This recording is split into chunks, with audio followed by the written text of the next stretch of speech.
Hello बच्चों, तो आज की इस वीडियो में हम लोग देखने वाले हैं कॉन्ग्रुएंस ऑफ ट्रायंगल और इसका हम लोग देखने वाले हैं इंट्रोडक्शन। और ये है चैप्टर भी 7 है और ये क्लास 7 का एनसीईआरटी मैथ सॉल्यूशन है। तो जैसे कि हमने पिछले वीडियो में 1 to 6 तक का सॉल्यूशन देख रखा है। यदि आप चैनल पर न्यू हैं तो क्या कीजिए कि मैंने उन सारे वीडियोस का लिंक अपने डिस्क्रिप्शन बॉक्स और आई कार्ड बटन पर दे रखा है, वहां से उन सारे कंसेप्ट को आप क्लियर कर सकते हैं और अपने सिलेबस को जो है समय पर पूरा कर सकते हैं। आप मेरे वीडियो को देखते जाइए, आपको बिल्कुल भी टेंशन लेने की जरूरत नहीं है ना कि आपका स्कूल बंद है तो आपका सिलेबस पूरा नहीं। मेरे वीडियो को फॉलो करिए, मैं आपका सिलेबस जो है ना पूरी तरह से और वो भी समय पर फिनिश कराने की मेरी गारंटी है। तो देर न करते हुए आते हैं आज की इस हम लोग वीडियो पर। ठीक है, तो इसका एक क्विक रिकॉल देख लेंगे और कंसेप्ट को समझेंगे। हाँ, कुछ लोग क्या करते हैं ना कि ये जैसे मैंने ये दिख गया इसका स्क्रीनशॉट लेकर के बस, तो वो नहीं, यहाँ पर आप समझना होगा आपको कि कैसे कैसे ये चीज़ हो रहा है। हाँ, यहाँ पर स्टेटमेंट लिखा है, इसको फिगर के साथ डायग्राम के साथ मैं समझाने वाला हूँ। तो इसका कंसेप्ट आप देखना है, अच्छे से देखना है आपको।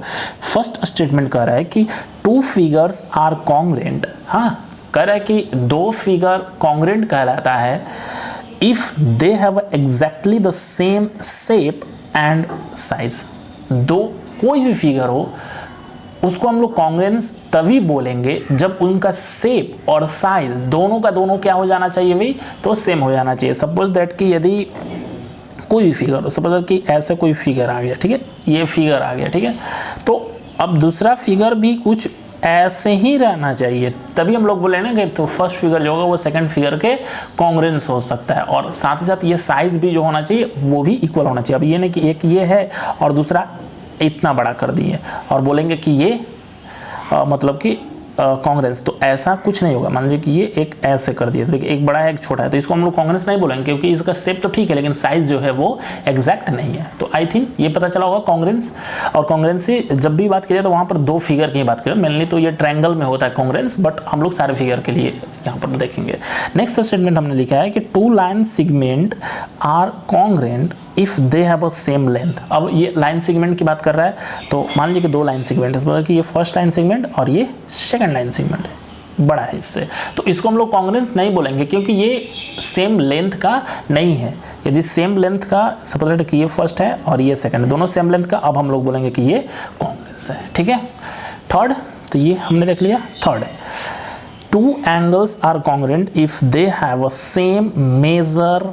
ठीक है, कहने का मतलब कि 2 एंगल को भी हम लोग तभी कॉन्ग्रुएंस बोल सकते हैं, यानी कि एंगल को जब उनका मेजरमेंट जो होना चाहिए वो सेम होना चाहिए। सपोज कि ये एक एंगल है 80 डिग्री का, तो दूसरा एंगल भी होना चाहिए 80 डिग्री का ही, तभी हम लोग बोलेंगे ना कि वो कॉन्ग्रुएंस है। अदरवाइज ये 60 का हो गया तो उसको हम लोग नहीं बोल सकते हैं कि इक्वल है, यानी कि कॉन्ग्रुएंस है। ठीक है, नेक्स्ट बात करें 2 स्क्वायर्स या सर्कल, यानी कि 2 स्क्वायर्स या फिर 2 सर्कल को कॉन्ग्रुएंस हम लोग कब बोलेंगे, if they have a same side length and radii. यदि स्क्वायर की बात किया जाए, ठीक है, 2 स्क्वायर, सपोज कि ये 2 स्क्वायर है, ये फर्स्ट स्क्वायर है और ये सेकंड स्क्वायर, देखिए तो इनका साइड का लेंथ जो होना चाहिए ना कि ये आपस में क्या हो जाना चाहिए, इक्वल होना चाहिए। ये इसके इक्वल होना चाहिए और ये इसके इक्वल होना चाहिए। ये जब आपस में इक्वल होगा यानी कि ये 3 सेंटीमीटर तो ये भी 3 सेंटीमीटर होना चाहिए। ठीक है, यदि ये 4 है तो ये भी 4 होना चाहिए, ये 2 है तो ये भी 2 होना चाहिए, 1 है तो ये भी 1 होना चाहिए, तब जाकर हम लोग बोलेंगे ना कि ये कॉन्ग्रुएंस है, अदरवाइज ये कॉन्ग्रुएंस नहीं होगा। और सेम ऐसे ही ये स्क्वायर के लिए तो लेंथ हो गया, अब कह रहे हैं ना कि सर्कल के लिए रेडियाई होना चाहिए। तो सपोज कि ये फर्स्ट सर्कल है और ये सेकंड सर्कल है, ठीक है, ये 2 सर्कल है, तो अभी नहीं हम लोग बोल सकते हैं। अब रेडियाई की बात करें, यानी कि सपोज कि इसका रेडियाई यदि 3 सेंटीमीटर है तो इसका भी रेडियाई 3 सेंटीमीटर होना चाहिए, तब जाकर हम लोग बोलेंगे ना कि ये आपस में कॉन्ग्रुएंस है। हाँ, अदरवाइज ये कॉन्ग्रुएंस नहीं है। ये नहीं कि ये एक फिगर ये है और दूसरा फिगर ये, तो कहेंगे दोनों का शेप तो एक ही जैसा है, तो नहीं, दोनों का रेडियाई भी इक्वल होना चाहिए, तब जाकर आप बोलेंगे ना कि first circle is congruence to second. ठीक है, नेक्स्ट आते हैं 2 triangles are said to be congruence if pair of corresponding sides and corresponding angles are equal. ठीक है, अब आ गया बात किसमें भाई, तो अब आ गया बात ट्रायंगल में, और ये ट्रायंगल का हम लोग कंसेप्ट इसमें पढ़ने वाले हैं। मेनली ट्रायंगल पर यहाँ बेस्ट आपको क्वेश्चंस यहाँ पर देखने को मिलेगा। ठीक है, तो 2 यहाँ पर ट्रायंगल की बात करें, सपोज कि this is the first triangle and this is the triangle second. ठीक है, तो अब अब करना क्या है कि कह रहा है कि if pairs of corresponding sides, pairs of corresponding sides, देखिए तो ये साइड इस साइड के इक्वल होना चाहिए, ये साइड के इक्वल होना चाहिए, ये साइड इस साइड के इक्वल होना चाहिए, एंड एंगल्स आर इक्वल, ठीक है। तो ये साइड हो गया and the corresponding angles are, यानी कि एंगल भी जो है वो भी आपस में इक्वल होने, तब जाकर हम लोग बोलेंगे ना कि ये करस्पॉन्डिंग, ये यानी कि कॉन्ग्रेंस है। देखिए तो ये एंगल टॉप का एंगल टॉप के साथ इक्वल होगा, ये साइड का इस साइड के साथ और इस साइड का इस साइड के साथ, ठीक है। तब जाकर हम लोग बोलेंगे कि ये दोनों आपस में क्या है, तो ये आपस में कॉन्ग्रेंस है। यानी कि सपोज दैट कि ये यदि ए बी सी है और ये पी क्यू आर है, तो इसको हम लिखेंगे कि ट्रायंगल ए बी सी जो है वो कॉन्ग्रेंस, देखिए ये कॉन्ग्रेंस का सिंबल है, ये कॉन्ग्रेंस का सिंबल है ट्रायंगल पी क्यू आर का, ठीक है। इस तरह से हम लोग लिखेंगे कि ट्रायंगल फर्स्ट जो है वो ट्रायंगल सेकंड का कॉन्ग्रेंस है। हाँ, अब इस ट्रायंगल की कॉन्ग्रेंस की कुछ क्राइटेरिया होती है, हाँ, कि ये जरूरी नहीं कि 3 ही साइड होगा तो इक्वल होगा, कुछ क्राइटेरिया होता है जिसके थ्रू और भी कॉन्ग्रेंसी फॉलो करता है। तो देखते हैं वो क्या क्या क्राइटेरिया आता है हमारा। तो फर्स्ट क्राइटेरिया है ट्रिपल एस, हाँ, यानी कि S S S of congruence. देखिएगा तो कह रहे हैं कि 2 triangles are congruent if the 3 sides of one triangle are respectively equal to the 3 sides of another triangle। अभी हम लोग क्या इसमें देखें, ये तो मेन था, हाँ, कि 3 sides दो, यानी कि 2 ट्रायंगल यदि कॉन्ग्रेंस होगा ना तो उसमें 3 sides और 3 एंगल जो आपस में करें, लेकिन एसएस क्राइटेरिया जो बता रहा है कि यदि ओनली 3 साइड जो है, ये 3 साइड जो है दूसरे ट्रायंगल के 3 साइड के यदि इक्वल हो जाता है तो भी हम लोग कह सकते हैं क्या कि ये आपस में कॉन्ग्रेंस है, ठीक है। तो ये एसएसएस क्राइटेरिया, और ये आप लोगों को याद रखना होगा, ये ऑब्जेक्टिव में भी आ जाता है ये फिलअप करने के लिए, ठीक है, ध्यान रखना है।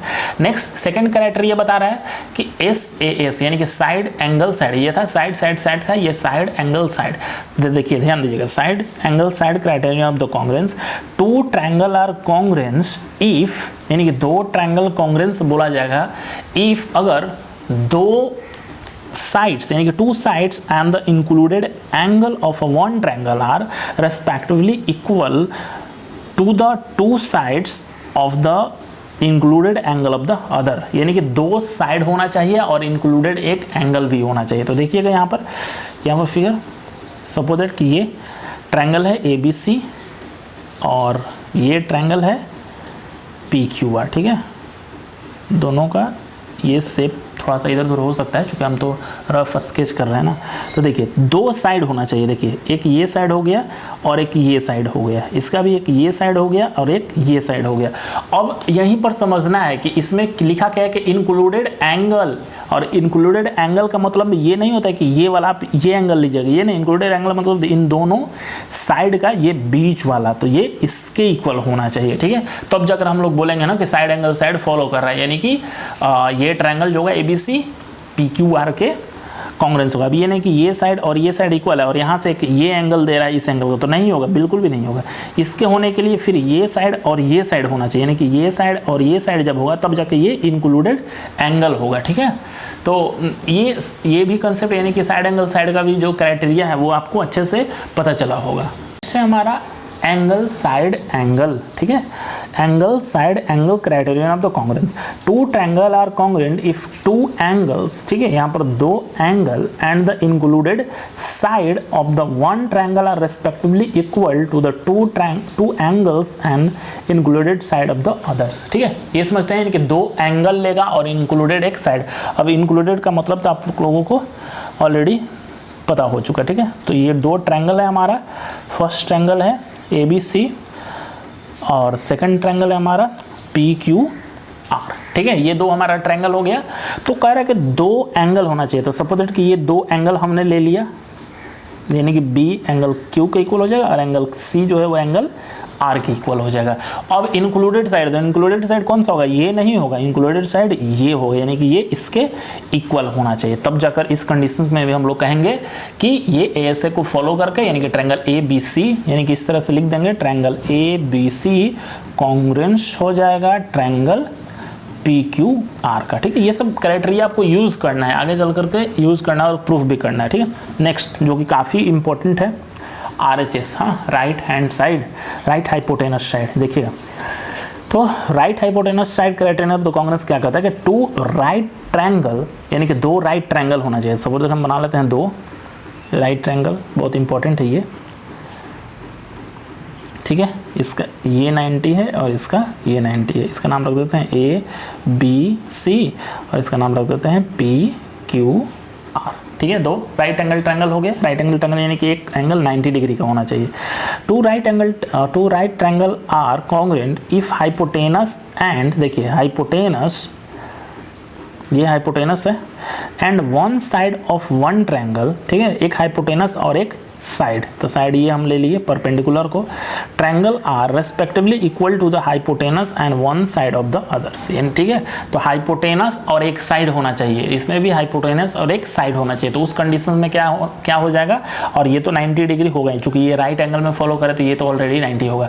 तो उस कंडीशन में हम लोग बोलेंगे क्या कि ये RHS के क्राइटेरियन से दोनों आपस में कॉन्ग्रुएंस है, ठीक है। ध्यान रखना है कि एक हाइपोटेनस होगा, राइट हाइपोटेनस साइड, यानी कि एक साइड रहेगा और एक क्या रहेगा, हाइपोटेनस, और ये R मतलब कि राइट एंगल ट्रायंगल होता है, यानी कि 90 डिग्री।